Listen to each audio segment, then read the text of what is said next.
வாழ்வுரிமை பாதுகாப்பு மற்றும் சேலம் வடக்கு சட்டமன்ற தொகுதியினுடைய வெற்றி வேட்பாளர் பெருமைக்குரிய சகோதரி குணசீலா அவர்களை அறிமுகம் செய்யக்கூடிய இந்த பொதுக்கூட்ட நிகழ்வினை மிகுந்த சிரத்தை எடுத்து ஒருங்கிணைத்திருக்கிற இந்த பகுதியினுடைய பொறுப்பாளர்களே, இந்நிகழ்விற்கு அனுமதியும் பாதுகாப்பும் வழங்கிய காவல்துறை அதிகாரிகளே,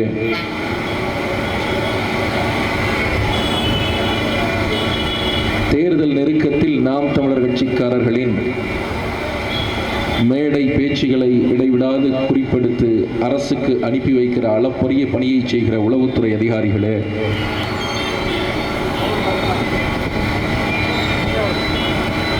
எதிர்நிற்கிற இந்த பகுதியினுடைய பொதுமக்களே, நாம் தமிழர் கட்சியினுடைய சொந்தங்களே, உங்கள் அனைவருக்கும் என் பணிவான வணக்கம்.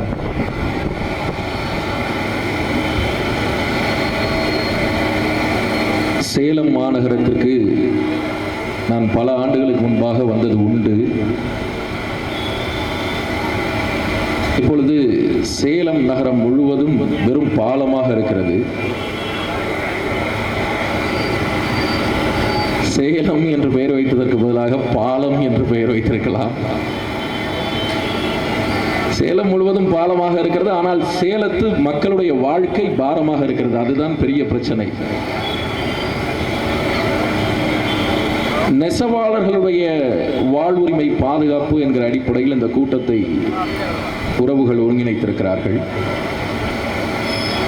இந்த பகுதியினுடைய பிரதானமான தொழிலாக நெசவு பல்லாண்டு காலமாக இருந்திருக்கிறது. இங்கே இருக்கக்கூடிய மக்கள் பொருளாதாரத்தை ஈட்டுவதற்கு மிக முக்கியமான வாய்ப்பாக நெசவு தொழில் தொடர்ச்சியாக இருந்து வருகிறது. ஆனால் சமீப காலமாக இந்த நெசவு தொழில் நசிந்து அதில் பணியாற்றக்கூடிய அந்த வேலையை செய்யக்கூடிய மக்கள் வேறு நகரங்களுக்கு வேறு வேலைகளுக்கு இடம்பெயர்ந்து செல்லக்கூடிய வாய்ப்பு உருவாகி இருக்கிறது. தமிழகத்தில் சமகாலத்தில் இது ஒன்றும் புதிதல்ல. ஏனென்றால் எண்ணற்ற தொழில்களில் இருந்து மக்கள் வெளியேறி வேறு வேறு வேலைக்கும் வேறு வேறு இடத்திற்கும் நகர்ந்து சென்று கொண்டே இருக்கிறார்கள். குறிப்பாக தமிழ்நாட்டினுடைய டெல்டா பகுதிகளில் பார்த்தீர்கள் என்றால் வீட்டுக்கு ஒருவர் கட்டாயமாக வெளிநாட்டிலே இருப்பார். அவர்களுக்கான வேலை வாய்ப்பை அங்குதான் அவர்கள் தேடிக்கொள்கிறார்கள். பல தொழில்கள் தமிழகத்தில் நசிந்து போயிருக்கிறது. அந்த வரிசையில் நெசவு தொழில் முதன்மையான ஒன்றாக இருக்கிறது. இந்த நெசவு தொழில் நசிந்து போவதற்கான காரணங்கள் என்ன? நிறைய காரணங்கள் உண்டு. குறிப்பாக சொல்ல வேண்டும் என்றால் ஆள் பற்றாக்குறை, உற்பத்தி செய்யப்பட்ட நெசவு புடவைகள் நெசவு துணிகள் விற்பனையாகாமல் தேங்கி இருப்பது, வரி, மிக முக்கியமாக மின்சார கட்டணம் உயர்ந்திருப்பது, பட்டுநூல் விலை உயர்ந்திருப்பது, கைத்தறி விசைத்தறி தொழில்களுக்கிடையேயான போட்டி, போலி பட்டு, இப்படி நிறைய காரணங்கள் இதற்குண்டு. ஆனால் இதில் பிரதானமானது 2 காரணங்கள். இந்த 2 காரணங்களாலே நெசவு தொழில் தொடர்ச்சியாக நசிவை நலிவை சந்தித்து வருகிறது. ஒன்று பட்டு நூல் விலையேற்றம், இன்னொன்று மின்சார கட்டணம் உயர்வு. மின்சார கட்டணத்தை பொறுத்தவரை மதிப்பிற்குரியவர்களே, தமிழ்நாட்டு அரசாங்கம் கடந்த 5 ஆண்டுகளில் 3-4 முறை மின்சார கட்டணத்தை உயர்த்தி இருக்கிறார்கள். மின்சார கட்டணம் உயர்வினாலே அந்த தொழிலில் ஈடுபடக்கூடிய மக்கள் பொருள் ஈட்ட முடியாத நிலைமைக்கு தள்ளப்பட்டிருக்கிறார்கள். பட்டுநூல் விலை ஏறி இருக்கிறது. மிக முக்கியமான காரணம் பருவநிலை மாற்றம். பருவநிலை மாற்றத்தினாலே பட்டு புழுக்களுடைய உற்பத்தி பாதிக்கப்பட்டிருக்கிறது. அதீதமான வெப்பம், அதீதமான மழை, பருவச்சூழல் சீர்கெட்டு போயிருக்கிறது. வளர்ப்பதற்கான கூண்டுகளுடைய விலை அதிகரித்திருக்கிறது. இதுபோல எண்ணற்ற சிக்கல்கள்.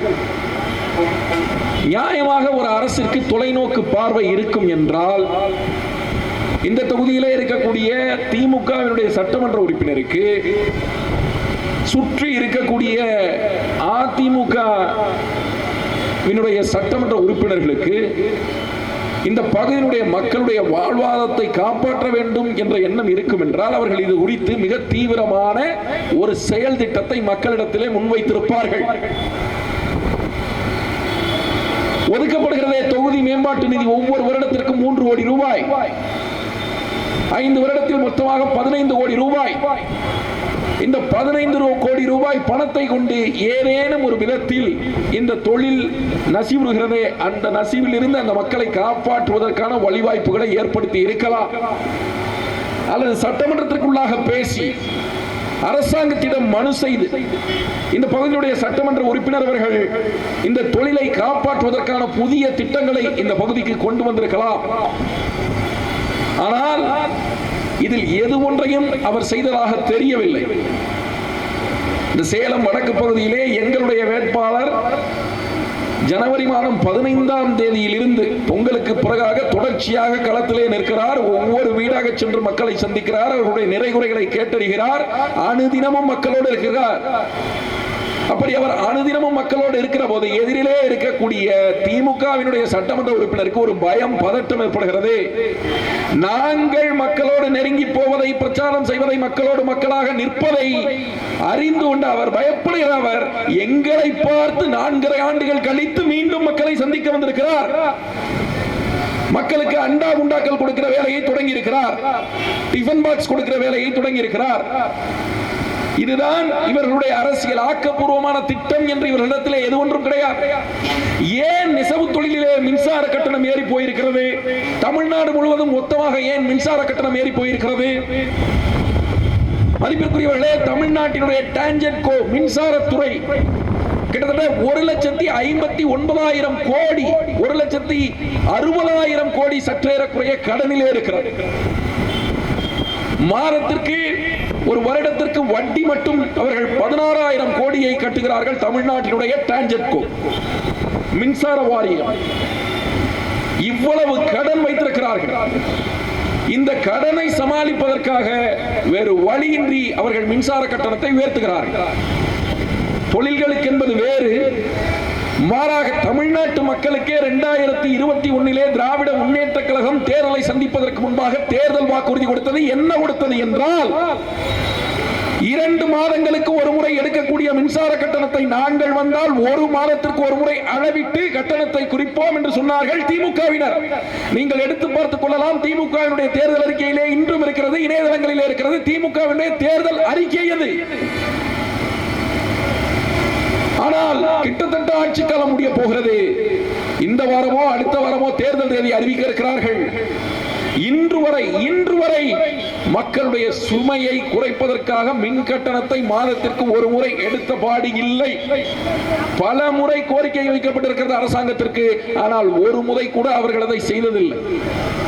இந்த ஒரு வாக்குறுதி மட்டுமல்ல, திமுகவினுடைய அரசாங்கம் எண்ணற்ற வாக்குறுதிகளை மக்களுக்கு கொடுத்து அதை நிறைவேற்றாமல் மக்களை அப்பட்டமாக ஏமாற்றி இருக்கிறார்கள். 505 வாக்குறுதிகளில் வெறும் 13%, 65, 66 வாக்குறுதிகளை மட்டும்தான் திமுகவுடைய அரசாங்கம் நிறைவேற்றி இருக்கிறது. அதுவும் உருப்படியாக நிறைவேற்றப்பட்ட வாக்குறுதிகள் அல்ல. இந்த வாக்குறுதிகளை இவர்கள் நிறைவேற்றுவார்கள் என்று சொல்லித்தான் மக்கள் வாக்கு செலுத்தினார்கள். குறிப்பாக இந்த சேலம் வடக்கு பகுதியிலே கொடுக்கப்பட்ட வாக்குறுதிகள் இந்த பகுதிக்கான தொழில் மேம்பாட்டினை உருவாக்குவது. சட்டமன்ற உறுப்பினர் உங்களிடத்தில் பேசினாரே, பேசி வாக்கு கேட்டாரே, இந்த நகரத்தை மேம்படுத்துவது, தொழில் வாய்ப்புகளை உருவாக்குவது, வேலை வாய்ப்புகளை உருவாக்குவது, எண்ணற்ற வாக்குறுதிகள் கொடுத்துத்தானே இந்த பகுதியிலே அவர் தேர்தலை சந்தித்தார். மக்களோடு நிற்க வேண்டிய அவர் நிதி நிறுவன மோசடி கும்பலோடு போய் ஒன்றாக சேர்ந்து கொண்டு இந்த அன்னை தெரசா ட்ரஸ்ட் ஒரு அறக்கட்டளை என்று ஒரு அறக்கட்டளை மக்களுடைய உழைக்கிற மக்களுடைய பணத்தை சுரண்டி கொழுத்து 3000 கோடி ரூபாயை ஏமாற்றி இருக்கிறது இந்த நலத்திற்குள்ளாக எப்படி அவனுக்கு அந்த துணிவு வந்தது? எப்படி வந்தது? இதே திமுகவுடைய சட்டமன்ற உறுப்பினர், இதே மேயர், இதே உதயநிதி ஸ்டாலினுடைய ரசிகர் மன்ற தலைவர் எல்லாம் ஒன்றாக சேர்ந்து அந்த அயோக்கியர்களை ஆதரித்து அவர்களோடு உடன் நின்று ஏழை எளிய மக்கள் சதுரங்க வேட்ட படத்தில் பண்றது போல பண்ணிருக்காங்க. மக்களுடைய ஆசையை தூண்டி 1 லட்சம் கொடுத்தா 7 மாசத்துல 2 லட்சம் தர்றேன், 10,000 ரூபாய் கொடுத்தா இவ்வளவு பணம் தர்றேன். இந்த பகுதியினுடைய மக்கள் நிலத்தை விற்று, வீட்டை விற்று, வாழ்நாள் முழுவதும் சேர்த்த பணத்தை தங்கள் வாழ்க்கை மாறிவிடாதா, பொருளாதார கஷ்டம் தீர்ந்து விடாதா என்று சொல்லி அவர்களிடத்திலே முதலீடு செய்திருக்கிறார்கள். கிட்டத்தட்ட 3 லட்சம் மக்கள், 75,000 குடும்பங்கள், அத்தனை குடும்பமும் இன்று நடுத்தரவிலே நிற்கிறது. இன்று வரை ஒரு தீர்வு அதற்கு வந்தபாடு இல்லை. எங்களுடைய தோழர்கள், எங்களுடைய கட்சிக்காரர்கள் 1.5 ஆண்டுகளுக்கு மேலாக அதற்கு எதிராக போராடி கொண்டிருக்கிறார்கள். இன்று வரை முறையான நடவடிக்கை எடுக்கப்பட்டதா? பாதிக்கப்பட்ட மக்களுக்கு பணத்தை திருப்பிக் கொடுப்பதற்கு அரசாங்கம் ஏதேனும் ஏற்பாடுகளை செய்திருக்கிறதா? சிந்தித்து பாருங்கள். உங்களுடைய சட்டமன்ற தொகுதிக்குள் தானே நடக்கிறது. உங்களுடைய நிலைப்பாடு என்ன? காவல்துறை என்ன செய்கிறது? 3 லட்சம் மக்களை தெருவிலே அலைய விடுவதெல்லாம் அவலத்தில் அவலம், பேரவலம். சிந்தித்து பாருங்கள். எத்தனை கேடுகளை இந்த மண்ணிற்குறாக திராவிட முன்னேற்ற கழகமும் அண்ணா திராவிட முன்னேற்ற கழகமும் நிகழ்த்தி கொண்டே இருக்கிறது. அந்த மக்களோடு, பாதிக்கப்பட்ட அந்த 3 லட்சம் மக்களோடு உறுதியாக இந்த பிள்ளைகள் களத்திலே நிற்போம். உங்களுக்காக நாம் தமிழர் கட்சி கட்டாயமாக போராடும். உங்கள் அருகிலே நிற்கும், உங்கள் பக்கத்திலே நிற்கும். உங்களோடு தொடர்ச்சியாக சட்ட போராட்டத்தை நாங்கள் மேற்கொள்ளுவோம். சிந்தித்து பாருங்கள். எந்த வாக்குறுதிகளை திமுகவும் அண்ணா திமுகவும் நிறைவேற்றி இருக்கிறது? அண்ணா திமுகவிலே சேலம் அதிமுகவினுடைய கோட்டை என்கிறார்கள். எதற்காக சேலம் அதிமுகவினுடைய கோட்டையாக இருக்க வேண்டும்? எடப்பாடி பழனிசாமி அவர்கள் என்ன கிழித்து விட்டார்? இந்த முறை எதிர்க்கட்சி தலைவராக இருக்கிறார். ஜனநாயகம் சந்தி சிரிக்கிறது. மதிப்பிற்குரியவர்களே, இந்த நாட்டிலே இந்திய அரசமைப்பு சட்டம் சொல்கிறது, மக்களின் பேரால் இந்தியாவிற்குள்ளாக ஆட்சி நடக்கிறது. மக்கள் தான் ஆட்சியினுடைய, ஜனநாயகத்தினுடைய எஜமானர்கள். 1948 ஐநாவினுடைய பிரகடனம் சொல்கிறது, ஐக்கிய நாடுகள் சபையினுடைய பிரகடனம் சொல்கிறது, மக்களின் ஆணைக்கு இணங்க உருவாகக்கூடிய அரசுதான் மக்களாட்சி அரசு என்று சொல்கிறது. இந்தியாவிலே அரசியலமைப்பு சட்டம் வரையறுக்கப்பட்டிருக்கிறது. என்னவென்று?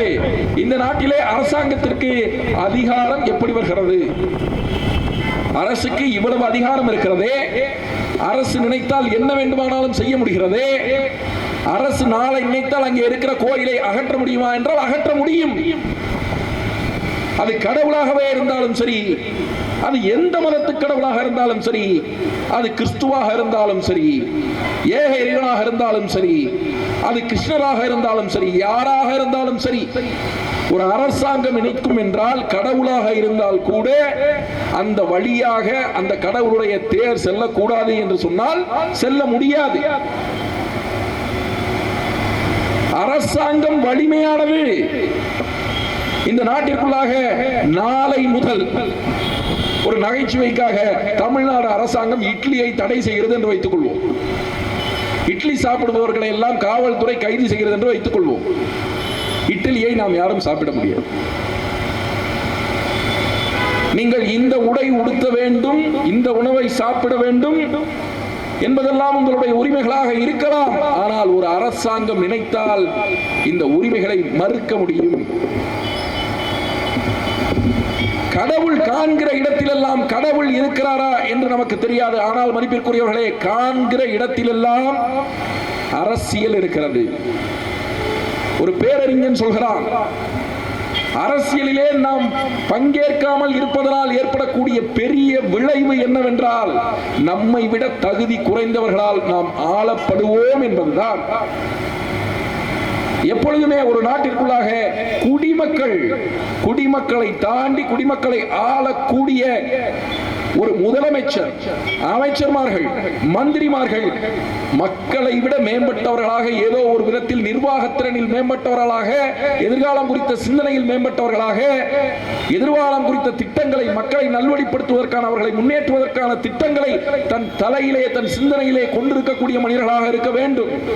ஆனால் இந்த நாட்டிற்குள்ளாக அமைச்சர்மார்கள் எல்லாம், மந்திரிமார்கள் எல்லாம், எம்எல்ஏக்கள் எல்லாம், முதலமைச்சர்கள் எல்லாம் வெறும் திருடர்களாகவே இருக்கிறார்கள். அதுதான் மிகப்பெரிய பிரச்சனை.